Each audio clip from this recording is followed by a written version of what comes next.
السلام علیکم، میں ہوں سمیع ابراہیم اور آپ دیکھ رہے ہیں ہمارا یوٹیوب چینل۔ سیاسی صورتحال میں بڑی تیزی سے تبدیلیاں آ رہی ہیں اور یہ وہ تبدیلیاں ہیں جس کی بنیاد وہ عوامی احتجاج ہے جو پچھلے 5-6 دنوں سے پاکستان کے مختلف شہروں میں ہوا اور پھر باہر کی دنیا سے لوگ باہر نکل آئے اور انہوں نے عمران خان کی اس تبدیلی کو ہارس ٹریڈنگ کے نتیجے میں یا ایک امریکی سازش کے نتیجے میں جو ہوا اس کو مسترد کر دیا۔ الیکشن کی ڈیمانڈ جو ہے وہ بڑھتی جا رہی ہے۔ اس کے جوں یہ پریشر بڑھتا جا رہا ہے، ہمیں یہاں پہ نظر آ رہا ہے کہ صورتحال تبدیل ہو رہی ہے اور بہت حد تک تبدیل ہو چکی ہے۔ میں نے اپنے پچھلے ویلاگ میں آپ کو بتایا کہ جنرل قمر جاوید باجوہ بھی اپنی صفائیاں دیتے رہے لاہور میں ریٹائرڈ آفیسرز کے ساتھ ملاقات میں۔ پہلے تو یہ ملاقات ہی ملتوی کرنے کا تھریٹن کیا گیا تھا، لوگ اتنے خفا تھے، لیکن پھر یہ ملاقات ہوئی اور اس کی بہت ساری تفصیل میں آپ کو بتا چکا ہوں، کچھ تھوڑی اور تفصیلات آپ کو دوں گا۔ لیکن اب حکومت کے لیے جو شہباز شریف صاحب کی حکومت ہے اس کے لیے ایک مزید مسئلہ کھڑا ہو گیا اور فوج نے اپنے آپ کو سیاست سے اس طرح سے علیحدہ کرنے کا فیصلہ کیا ہے کہ جو بیساکھی اگر اس حکومت کے نیچے پیچھے انہوں نے دی ہوئی ہے یا جن پر یہ حکومت کھڑی ہے، وہ بیساکھیاں آہستہ آہستہ آپ دیکھیں گے اگلے چند دنوں میں وہ سرکنے لگ جائیں گی۔ پھر یہ حکومت کیسے سسٹین کرے گی، یہ بہت بڑا ایک مسئلہ ہے۔ کیا سسٹین کر سکتی ہے، یہ ایک بہت بڑا چیلنج ہوگا۔ اب سب سے بڑی جو مصیبت ابھی آنے والی ہے وہ شہباز شریف صاحب نے اپنی پہلی تقریر وزیر اعظم منتخب ہونے کے بعد کی تھی اور یہ کہا تھا کہ میں پارلیمانی سلامتی کمیٹی کا اجلاس بلاؤں گا، وہاں پر میں سروسز چیف کو بلاؤں گا، DGISI کو بلاؤں گا اور پاکستان کے جو امریکہ میں سفیر تھے ڈاکٹر اسد مجید ان کو بلا کے تو یہ جو ساری بات ہے کہ امریکہ نے سازش کی اور ہم کسی سازش کا حصہ ہیں، میں اس میں دودھ کا دودھ اور پانی کا پانی کروں گا۔ اس وقت بھی میں نے اپنے ویلاگ میں کہا تھا کہ یہ جو بات کہی ہے پہلی تقریر میں ایسا لگتا ہے کہ کسی صلاح مشورے کے بغیر بات کی گئی ہے، کیونکہ جو اعلامیہ جاری ہوا تھا تب سلامتی کمیٹی کا، قومی سلامتی کمیٹی کا، اس میں وضاحت سے یہ بات آ گئی تھی کہ خط موجود ہے اور نازیبا زبان استعمال کی گئی اور اس کمیٹی نے سروسز چیف کی معاونت سے یہ طے کیا کہ امریکہ کو ڈیمارچ دینا چاہیے۔ وہ ڈیمارچ دے دیا گیا امریکہ میں بھی اور پاکستان میں بھی۔ اب اپوزیشن کا یہ جو موقف ہے، جو شہباز شریف صاحب نے کہا کہ یہ خط جعلی ہے، فارن آفس میں بنایا گیا، مریم نواز صاحبہ نے یہ کہا کہ خط کا وجود ہی نہیں ہے، تو یہ جو ساری چیزیں ہیں اس کو ایک اپنی حمایت میں استعمال کرنے کے لیے ایک یہ پارلیمانی سلامتی کمیٹی کا اجلاس شہباز صاحب نے اندیا دیا تھا کہ وہ بلائیں گے، باقاعدہ اعلان کیا۔ اب جو ریٹائرڈ آفیسرز کے اندر سے جو ریئیکشن آیا ہے اور جو فوج کے اندر جو پلس آ رہی ہے، اس کے بعد سروسز چیف مجھے ذرائع یہ بتا رہے ہیں اس بات کا بہت کم امکان ہے کہ وہ سلامتی کمیٹی جو پارلیمان کی ہے اس میں شرکت کرنے کے لیے آئیں۔ ان کی پارٹیسپیشن تو ضرور ہو سکتی ہے کہ وہ اپنے جونیئرز کو بھیج دیں۔ اور اس میں جو ایک بہت اہم بات میں آپ کو بتانے جا رہا ہوں کہ جو DGISPR کی پریس کانفرنس تھی اس میں خط کے حوالے سے جو سوال تھے اس کے جواب میں انہوں نے اس کو یہ تسلیم کیا کہ یہ خط موجود ہے اور اس میں سائفر موجود تھا اور اس میں سازش کا لفظ نہیں تھا، لیکن پاکستان کو بہت ہی نازیبا الفاظ میں دھمکی کی بات تھی۔ اس پر متفقہ طور پر سیاسی قیادت اور ہماری عسکری قیادت نے یہ فیصلہ کیا کہ ڈیمارچ دینا چاہیے اور یہ بھی DGISPR نے تسلیم کیا اپنی پریس کانفرنس میں کہ ڈیمارچ دیا گیا، یہ ایک ڈپلومیٹک پروسیجر ہے اور یہ ڈیمارچ اسی سلامتی کمیٹی کے اجلاس کی وجہ سے وہاں پر جو فیصلہ ہوا اسی کے نتیجے میں دیا گیا۔ تو اب جو ملٹری چیفز ہیں، ہمارے جو فوج کے جو ہمارے سروسز چیف ہیں، وہ اس کانفرنس میں نہیں آئیں گے جو یہ بلانے جا رہے ہیں۔ اور جو DGISPR کی پریس کانفرنس تھی شاید بہت سارے لوگوں کو یہ سمجھ نہیں آئی، لیکن میں نے جن لوگوں سے بات کی، جن ذمہ داران سے بات کی، جو معاملات پر گہری نظر رکھتے ہیں اور جن کو پتہ ہے کہ یہ سب کیا ہے، ان کا یہ کہنا تھا کہ یہ جو DGISPR کی پریس کانفرنس تھی یہ در حقیقت ایک پریمپٹیو ایک موو تھی سروسز چیف کی جانب سے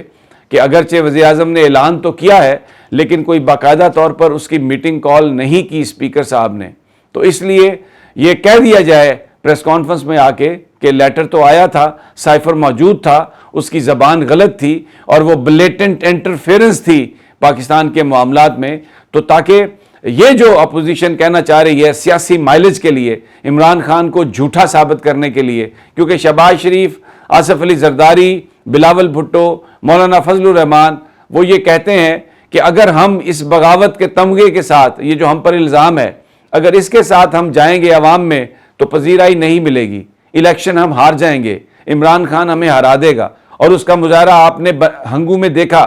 وہاں پر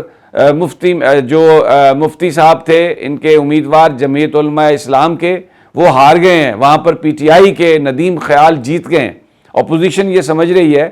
کہ ہم اس بیانیے کا تبھی مقابلہ کر سکتے ہیں اگر سروسز چیف اس بات کو رد کریں، کیونکہ پاکستان کی فوج کے ساتھ عوام کا رشتہ بہت گہرا رشتہ ہے، لیکن جو ریاکشن ہے ریٹائرڈ آفیسرز کا اور جو ریاکشن ہے سرونگ آفیسرز کا اور ان کی فیملی کا، اس کے نتیجے میں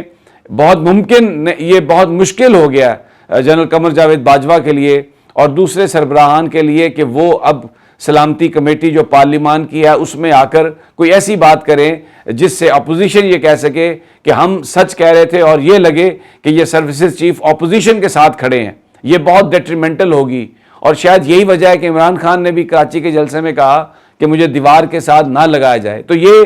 ایک بہت بڑی مشکل جو ہے وہ آن پڑی ہے، جس کا آنے والے دنوں میں آپ دیکھیں گے شہباز شریف صاحب جو بلانا چاہ رہے ہیں سلامتی کمیٹی پارلیمان کی، اس کا اجلاس وہ شاید نہ بلا سکیں، اور اگر بلائیں بھی تو اس میں سروسز چیف نہ شریک ہوں، اور جو مائلیج لینا چاہتی ہے اپوزیشن جو اس وقت حکومت میں ہے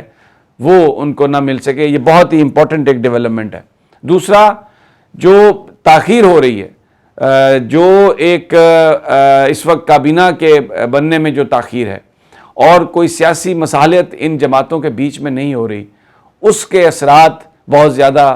سامنے آنا شروع ہو گئے ہیں۔ مولانا فضل الرحمان بھی خفا ہو گئے ہیں۔ انہوں نے یہ کہا ہے کہ صدارت، اور یہ بات انہوں نے پنڈی سے بھی کہی ہے، پنڈی کی جانب سے یہ کہا گیا کہ آپ کے پاس اس وقت ووٹ نمبر ایسا نہیں ہے کہ آپ کو صدر بنایا جائے۔ انہوں نے کہا مجھے اس سے غرض نہیں ہے،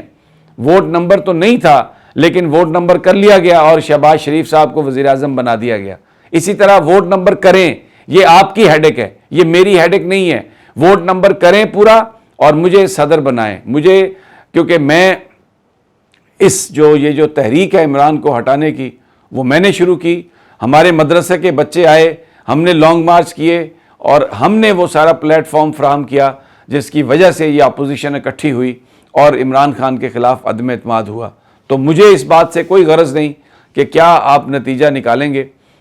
کیا ووٹ ہے یا نہیں ہے، مجھے صدر بنائیں، نہیں تو پھر فوری طور پر انتخابات کروا دیں۔ ان کی ویڈیو بھی لیک ہو گئی ہے اور انہوں نے یہ بول دیا کہ پھر فوری طور پر انتخابات کی طرف جائیں۔ تو ایک بہت بڑی ایک مصیبت اور مشکل میں ہے۔ دوسرا، پنجاب میں بیوروکریسی ڈیوائیڈ ہو گئی ہے۔ جو وہاں پر گورنر کے پرنسپل سیکریٹری ہیں، انہوں نے گورنر صاحب کو خط لکھ دیا ہے، اور بہت سارے جو قانون جاننے والے لوگ ہیں وہ کہتے ہیں کہ ان کو خط لکھنے کی نہ اجازت ہے، نہ ان کو ضرورت تھی، نہ صرف انہوں نے خط لکھا بلکہ یہ میڈیا کو بھی لیک کر دیا۔ وہ مس کنڈکٹ کے مرتکب ہو سکتے ہیں جو پرنسپل سیکریٹری ہیں، ان کے خلاف کارروائی کی جا سکتی ہے۔ ابھی تو شاید نہ کی جائے، اس لیے کہ ابھی تو بظاہر جو لوگ حکمران ہیں، جو اس وقت سارے معاملات کو جنہوں نے اپنے قبضے میں کر لیا ہے، وہ شاید یہ ڈاکٹر صاحب جو ہیں جو پرنسپل سیکریٹری ٹو گورنر ہیں، شاید ان کے لیے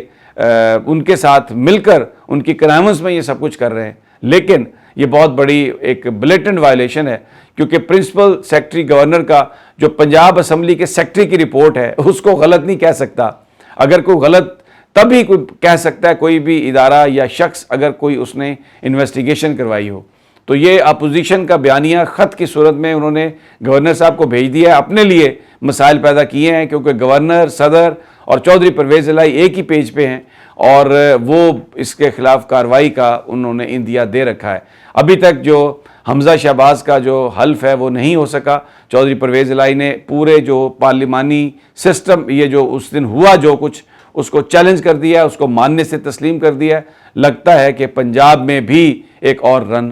پڑنے والا ہے، ایک اور محاذ دوبارہ لگنے والا ہے۔ اگلی ویڈیو تک اجازت دیجیے، انشاءاللہ جلد ملاقات ہوگی۔ اللہ نگہبان۔